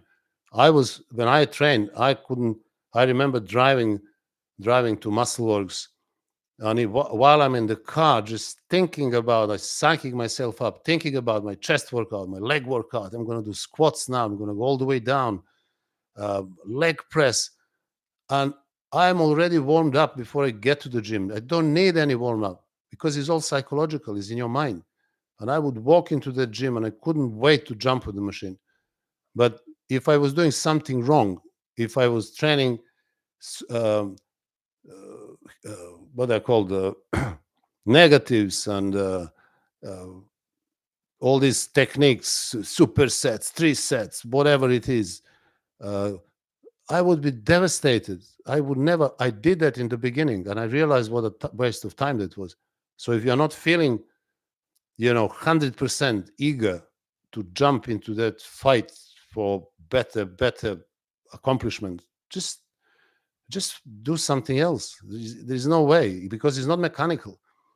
Often I criticize my clients. They're waiting for me to tell them, now is the time, do this, do that. They think if I tell them what to do, things will happen. But these things are not mechanical.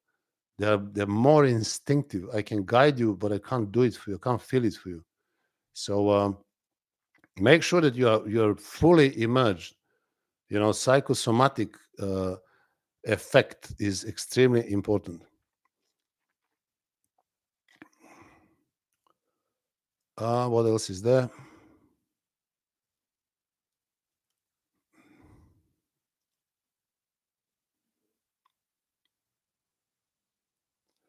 After watching your videos, I hesitated to drop weights, but I did it anyway. It is totally different feeling in the muscles, especially with time under tension, and I feel the burn. Of course, of course. So again, dropping the weights. There is no such a thing. Nobody's judging you. There is no God looking at you and saying, "Oh, if you drop the weights, I'm gonna punish you." What weights? Weights are your tool. Weights are the means to the end. Muscle growth is the end. Muscle is the end. Weights, they are the means. Now, what happened? People have swapped those two. Now, weights have become the end and muscles have become the means. So people use the means, muscles, to achieve the wrong end, which is lifting the weight. And what happens? Nothing. Waste of time plus injuries. Voila.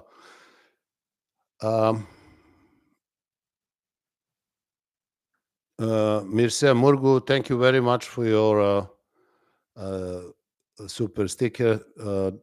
I really appreciate that. As I said, your contributions are more than welcome and appreciated. Every little helps. So yeah, thank you very much.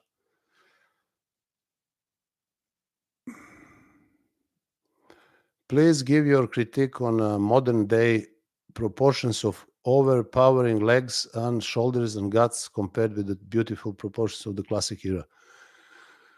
Well, I think if I can say, this is obviously my opinion, my view, so it's not a world opinion, but I think personally that bodybuilding has died with Lee Haney. Lee Haney was the last bodybuilder that was the paradigm of bodybuilding. That was that ideal of proportions, of small waist, of beautiful body, of elegance, of symmetry, of beauty, if you want. So if you go back from Lee Haney, who was Mr. Olympia 8 times, and you go back after him, and you see winners like Samir Banu, then you had Frank Zane, then you have Arnold, then you have who else was there before Arnold? Sergio Oliva. You have that consistency of particular body type, of particular aesthetic criteria, which was magnificent. You see, when we talk about beauty, obviously beauty is in the eye of the beholder, but there are some things that attract most of us, and there are some things that don't. So there is still, although there is very subjective aesthetic experience, beauty is not necessarily only subjective. Now, after Lee Haney, with the arrival of Dorian Yates and monster bodybuilding, I think bodybuilding has died for many people. The reason for that was obviously supplement industry, because they supported this type of bodybuilders, which were more like monsters, because these body types were selling products better. And they influenced heavily judging panels, because these are the people, supplement industry is the one that sponsors bodybuilding shows. They are pulling the strings, that they will decide who is going to win, who is not going to win, and what type of body is going to be judged as the favorite. So bodybuilding just completely lost direction. And in order to become bigger monsters, people start developing, unfortunately, uh, that big waist and bubble gut, and something that was unimaginable in 70s and 80s.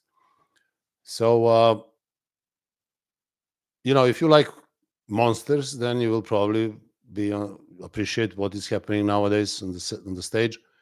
If you like that aesthetic body, that always was my aim, my goal, then you will probably like more people in the past.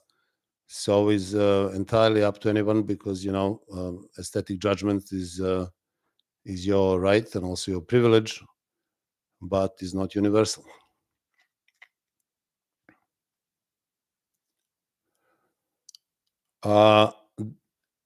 Is a few sets of supramaximal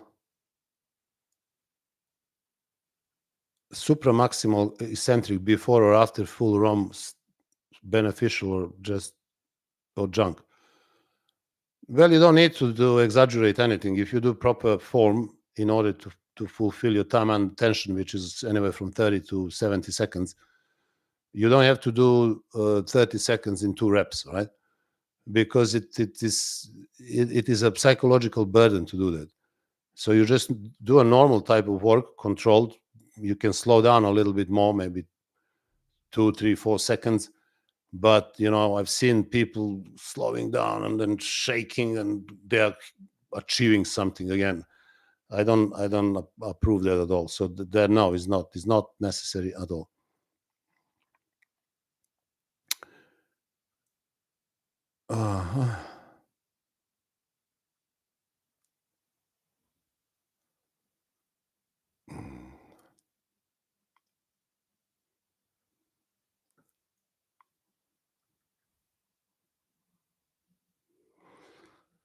Yeah, it's been working great, following my advice.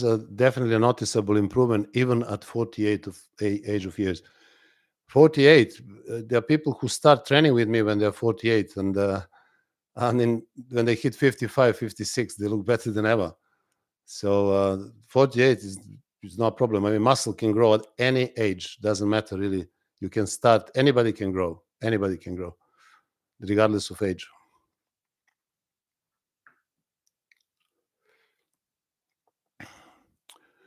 Before certain workouts, I feel almost excitedly nervous about the session, like on leg day. Well, you shouldn't be feeling nervous. You should be actually looking forward to leg day. I love training legs more than anything else, simply because of the feeling of using them, stretching them, getting pumped, getting that satisfaction of achievement of proper leg workout. When I hit my last set, I can't wait to get to that feeling. That is the pinnacle of leg workout. You feel like the top of the world. So you should look at that differently. You shouldn't be nervous about it at all. You should be excited. Bigger the muscle group, you should be more excited to train it.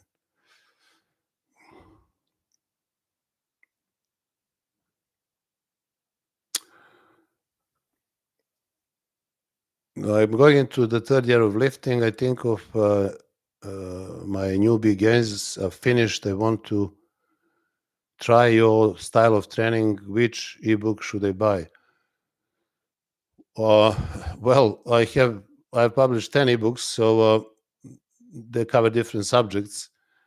I always talk to people about fundamentals. So weight training book is almost I spent 2.5 years writing it, so it's very important to understand the foundations of bodybuilding. In that book, I talk about every single training system, training techniques, sets, reps. I talk about anatomy a lot, so you will understand a lot about training. And this is the foundation, basically. And then there are other books on training which are more into what you should do on certain level. But all these books, they have descriptions. So if you go on my website and you look at the description of every single ebook, they will help you to understand which one. I can't really pull out. Maybe weight training, because I spend 2.5 years writing it. I should have called it encyclopedia, but because Arnold called it, I didn't want to double it, copy it, so I called it weight training. But it's on over 400 pages, so it must be something in it. What is your view on working on out fasted if you feel strong enough? Training on empty stomach, let's say first thing in the morning, is great. You don't need to eat before you work out because you're not going to be using that food that you eat. Whatever you eat, it will take hours until that food gets into your system, especially into glycogen stores. So you don't necessarily need to eat. When you train, maybe have some strong coffee or something half an hour before. But when you train, you will be using glycogen. That glycogen has been stored in you from the previous day. That glycogen has been stored from carbohydrates that you have eaten, or from protein and ketones through gluconeogenesis.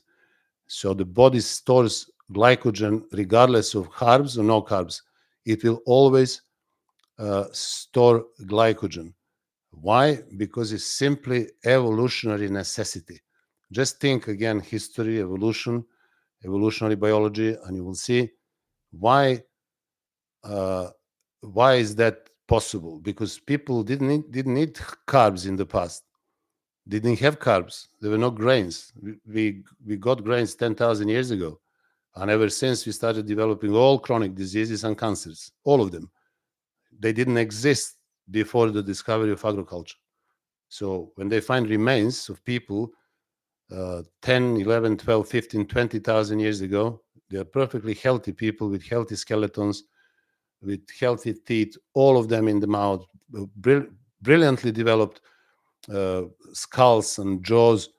Everything started getting deformed with the discovery of agriculture. This is the fact. I wrote about it in my book, The Ultimate Nutrition, which have sold a lot on Amazon in the days when people read books. And then when they stopped reading books, I've turned them into eBooks, and now that you can only get them on my website. And I'm pleased to say that a lot of people are taking them all around the world, and the reports are phenomenal. And I'm extremely happy that my information can reach further out.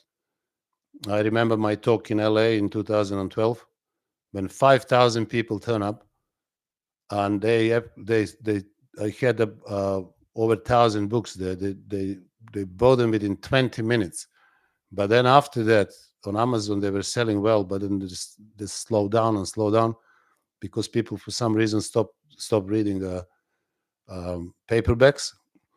I have only few paperbacks left. You can order them as well. They are on my website, but they are for the premium price because they will be all signed with a personal message by me for people who like to have a paperback. Otherwise, ebooks are much cheaper and they are available for everyone. So,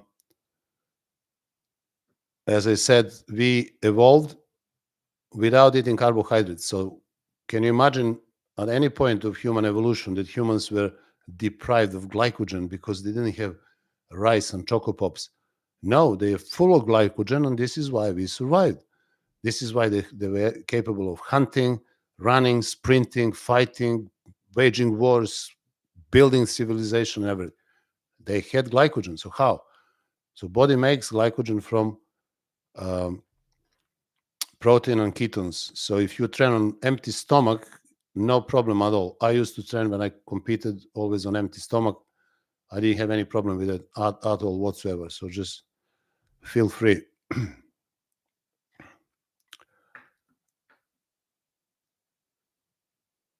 Okay.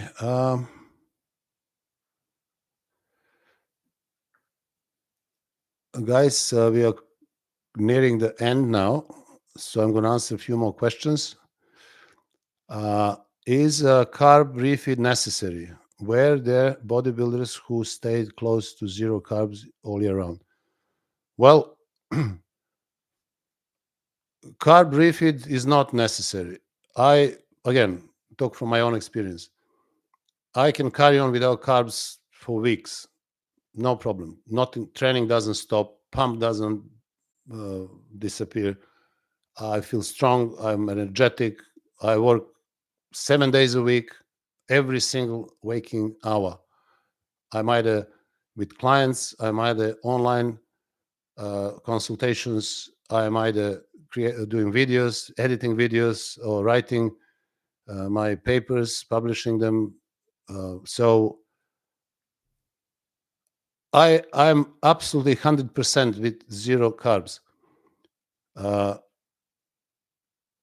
Do I eat carbs? Yes, I have them maybe a couple of times a week before training legs and before training back. Maybe a couple of hours. I had chicken and rice, and this is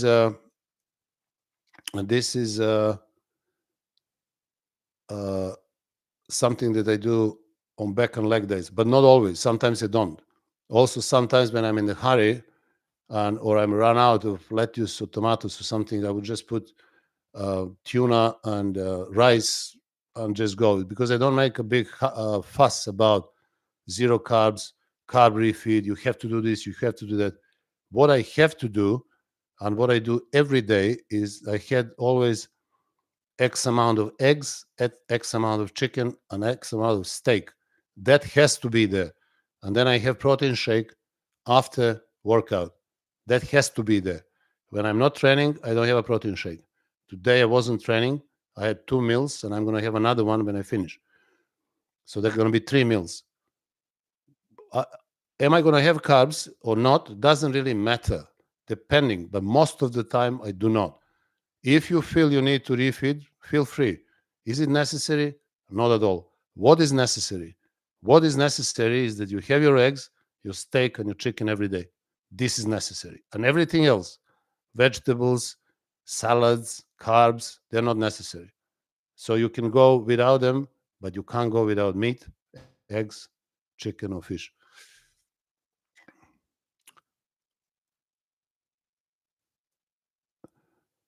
What else is there? Let me check another couple of questions. Cottage cheese is good in the evening. Yeah, few people ask me about that. I like to eat cottage cheese in the morning with my eggs. Eggs are medium fast digesting protein. Cottage cheese is slow digesting protein, and when I mix them, I carry on for hours without feeling hungry. This is why I eat them. Fast digesting protein is best for people who are really concerned about putting on weight. The best time to take them, and the number one is whey protein powder, whey protein shake in water. So if you have that first thing in the morning, is the best time, or immediately after your training, some half an hour after your training. So this is when the fast protein works. Do you have to have fast protein? No, you don't. No, you don't. Should you? Why not? So you decide. I don't. Many other people don't. Most of my clients don't. So food that we eat is mainly medium and slow digesting protein. This is nature. This is how we react the best.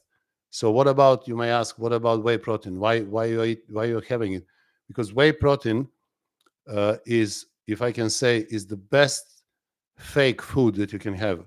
Is the best processed food ever made, but in only 2 occasions. Number one, after your workout, and number two, first thing in the morning. So it's entirely up to you. Give it a go, try. It may help. Try without it, you may find no difference, because the fundamentals are in your training. This triggers growth, and in your diet. And the diet, again, has to be primarily eggs, number one, red meat, number two, chicken and fish, number three. Basically, and some variations, but this is the fundamental necessity. Apart from that, everything else may not. Give it a go.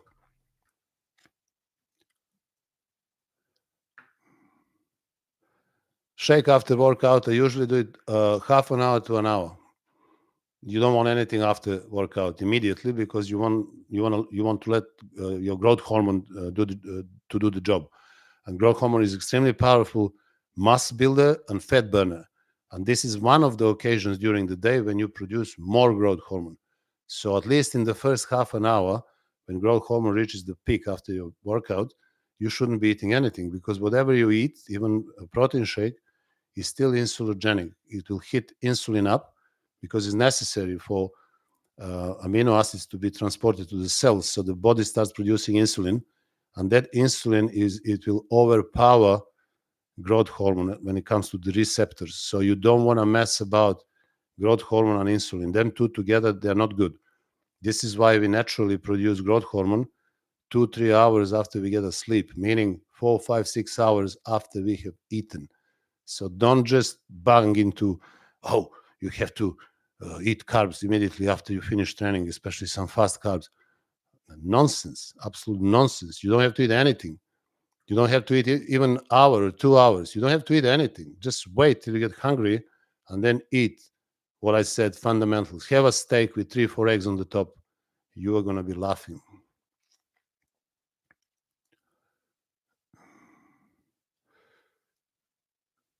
Okay, guys, I am going to finish with one more question.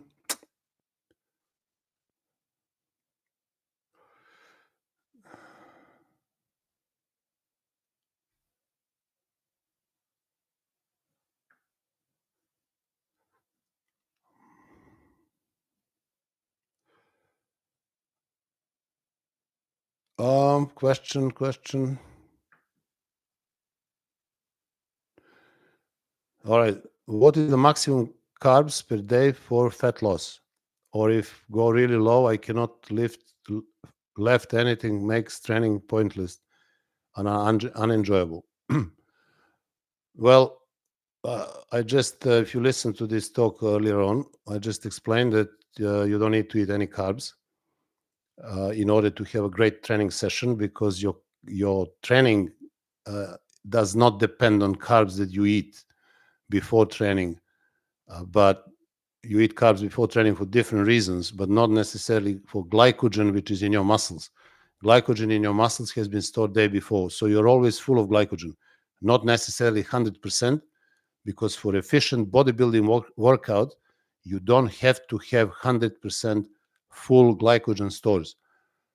Even via gluconeogenesis, without carbohydrates in your diet, your muscle glycogen will be filled up to 60 to 70%, never 100, but that's enough for a intense bodybuilding workout. You will never need to be 100% full glycogen stores. So that mantra of carbohydrates and energy has been making a lot of people fat, and is absolute nonsense. Just watch my videos on diet and for fat loss, and you will understand everything. You need to cut your carbs, definitely. Should you go zero? Depends. But you don't need them for your energy and for your successful workouts. What you need for your workouts is, as I mentioned a few minutes ago, you need enough eggs, steaks, chicken, and fish every day. And then you will see the difference. So, guys, thank you very much for your participation tonight. Especially thank you very much for all your donation this evening.